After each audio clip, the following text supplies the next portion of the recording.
जय हिंद दोस्तों, स्वागत है आप सभी का एक बार फिर से हमारे इस न्यू करंट अफेयर सेशन में। आज के सेशन में हम चर्चा करेंगे भारत के सबसे इंपॉर्टेंट ऑर्गेनाइजेशन डीआरडीओ के बारे में। डीआरडीओ भारतीय सेना के लिए कितना ज्यादा इंपॉर्टेंट है और डीआरडीओ में कौन कौन से अलग अलग क्षेत्रों में रिसर्च की जाती है, कौन कौन से हथियार डीआरडीओ ने डेवलप किए हैं, इन सभी चीजों पर आज के सेशन में हम बात करेंगे। उससे पहले मेरी आपसे एक छोटी सी रिक्वेस्ट है, अगर आप हमारे चैनल पर नए हैं तो चैनल को सब्सक्राइब कर लीजिए, वीडियो को लाइक कर दीजिए, क्योंकि जितने लोग भी वीडियोस देखते हैं बहुत कम लोग होते हैं जो चैनल को सब्सक्राइब करते हैं। तो चलिए स्टार्ट करते हैं। डीआरडीओ यानी कि defence research and development organisation, इसकी स्थापना भारत को साइंस एंड टेक्नोलॉजी के क्षेत्र में इंडिपेंडेंट और स्ट्रॉन्ग बनाने के लिए 1958 में की गई थी। ये ऑर्गेनाइजेशन भारत सरकार के रक्षा मंत्रालय के अंतर्गत आता है तथा इसका जो हेडक्वार्टर है वो न्यू दिल्ली में है। डीआरडीओ की मिसाइल टेक्नोलॉजी की शुरुआत 1980 के दशक में हुई, जब एपीजे अब्दुल कलाम की लीडरशिप में मिसाइल डेवलपमेंट प्रोग्राम को लॉन्च किया गया। डीआरडीओ ने ही अटल बिहारी वाजपेयी के काल में परमाणु परीक्षण किया और भारत को परमाणु शक्ति से संपन्न किया।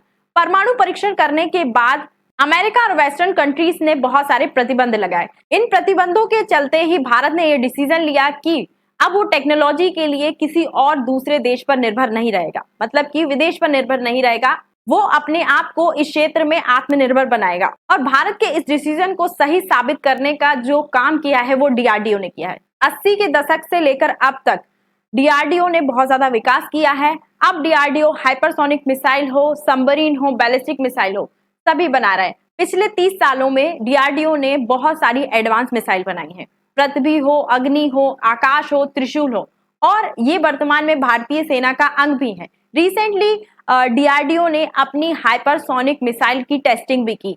इसकी टेस्टिंग में सफलता के बाद डीआरडीओ एक नए मुकाम पर पहुंच गया। इस मिसाइल की सफल टेस्टिंग भारत के लिए बहुत ही ज्यादा इंपॉर्टेंट है और एक हिस्टोरिकल मूवमेंट था, क्योंकि जो इस प्रकार की मिसाइल है, इस प्रकार की जो हाइपरसोनिक मिसाइल है वो दुनिया के कुछ ही देशों के पास है, जिसमें अमेरिका, चीन, फ्रांस, इन देशों का नाम आता है और अब भारत भी इस लिस्ट में शामिल हो गया है।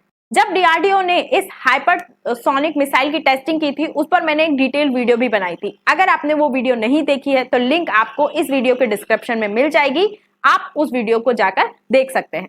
इस हाइपरसोनिक मिसाइल की बात करें तो इसकी जो स्पीड है वो आवाज की स्पीड से लगभग 5 गुना है और ये परमाणु बम ले जाने में भी सक्षम है। और इस मिसाइल के सफल परीक्षण को भारत के लिए टेक्नोलॉजी क्षेत्र में बहुत बड़ी सफलता माना जा रहा है। डीआरडीओ युद्ध का सामान बनाने वाला भारत का सबसे बड़ा ऑर्गेनाइजेशन है, सबसे बड़ा संस्थान है और इसका उद्देश्य है हवा, समंदर, अंतरिक्ष या साइबर क्षेत्र से रिलेटेड लेटेस्ट से लेटेस्ट सेंसर, रडार, हर प्रकार के हथियार, मिसाइल, परमाणु बम, पनडुब्बियां, टैंक, तोप ये बनाना और इससे रिलेटेड इक्विपमेंट बनाना, फाइटर जेट बनाना, पोर्ट्स को डिजाइन करना और पोर्ट्स को बनाना, ये सारे चीजें बनाना डीआरडीओ का काम है। भारत ने 1974 और 1998 में जो परमाणु परीक्षण किया था पोखरण में, वो भी डीआरडीओ के जो वैज्ञानिक है उनकी निगरानी में किया था। भारत का जो हाइड्रोजन बम है वो भी डीआरडीओ के द्वारा बनाया गया है। पूरे देश में डीआरडीओ की लगभग 50 से ज्यादा लेबोरेटरी हैं, जिसमें हजारों की संख्या में वैज्ञानिक हैं, वो रिसर्च डेवलपमेंट में काम कर रहे हैं। डीआरडीओ के द्वारा युवाओं के लिए अलग से 5 लेबोरेटरी रिजर्व करके रखी गई हैं, जिसमें 35 वर्ष से कम उनके जो इंजीनियर हैं वो वर्क करते हैं। डीआरडीओ को भारतीय सेना की हर तरह की जरूरत को पूरा करने के लिए बनाया था।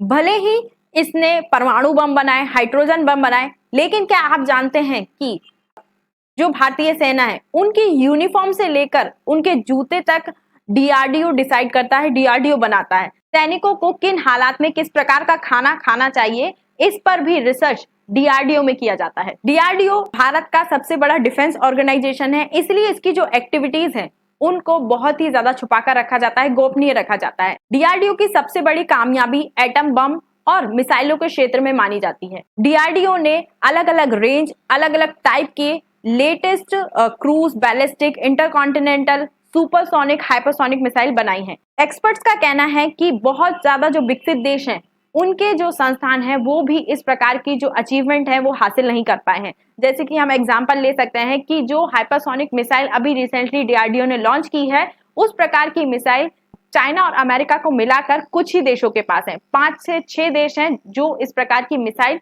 बनाते हैं या फिर जिन देशों के पास इस प्रकार की मिसाइल है। डीआरडीओ ने 3 साल पहले हाइपरसोनिक ग्लाइड व्हीकल भी बनाया था। ये ग्लाइड व्हीकल एक रॉकेट के जरिए अपने टारगेट तक जाता है। इस प्रकार के भी जो व्हीकल हैं वो भी बड़े बड़े देशों के पास, डेवलप्ड देशों के पास नहीं है। मिसाइल बनाने में तो डीआरडीओ का अच्छा रिकॉर्ड है, लेकिन इसके बावजूद भी सैनिकों के लिए असॉल्ट राइफल, टैंक, बख्तरबंद गाड़ियां बनाने में अभी डीआरडीओ को सफलता नहीं मिल पाई है। इसके साथ ही जो इंजन होते हैं, फाइटर जेट के इंजन होते हैं, उनको भी डीआरडीओ अभी बना नहीं पाया है। और जो तेजस फाइटर जेट डीआरडीओ ने बनाया है उसमें लगने वाला इंजन भारत अमेरिका से लेता है। इसीलिए इस क्षेत्र में डीआरडीओ को काम करने की आवश्यकता है।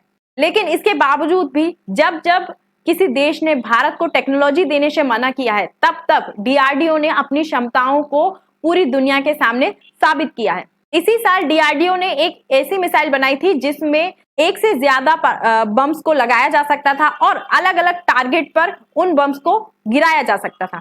साथ ही डीआरडीओ अपनी क्षमताओं को बढ़ाने के लिए जो प्राइवेट सेक्टर की कंपनियां हैं उनके साथ भी साझेदारी बढ़ा रहा है।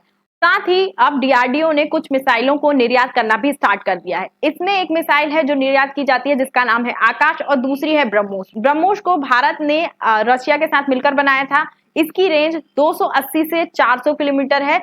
इसे फिलीपींस को अभी रिसेंटली भारत ने बेची है। वहीं जो आकाश मिसाइल है वो अर्मेनिया को दी गई है। आकाश मिसाइल की रेंज की बात करें तो इसकी रेंज 25 से 40 किलोमीटर है। अर्मेनिया ने भारत से पिनाका रॉकेट सिस्टम भी खरीदा है। तथा डीआरडीओ की इन्हीं क्षमताओं के चलते भारत ने पिछले वित्त वर्ष में लगभग 21,000 करोड़ रुपए के हथियार एक्सपोर्ट किए थे। इसी के साथ भारत ने लगभग 50,000 करोड़ रुपए का जंगी साजो सामान बेचने का लक्ष्य रखा है। पहले भारत हथियारों के लिए दूसरे देशों पर डिपेंडेंट था, लेकिन अब भारत आयातक से धीरे धीरे निर्यातक में बदलता जा रहा है और ये सारी चीजें डीआरडीओ की वजह से हो रही हैं। डीआरडीओ के पिनाका रॉकेट सिस्टम पर भी मैंने एक डिटेल वीडियो बनाई है, उसकी लिंक भी आपको इस वीडियो के डिस्क्रिप्शन में मिल जाएगी।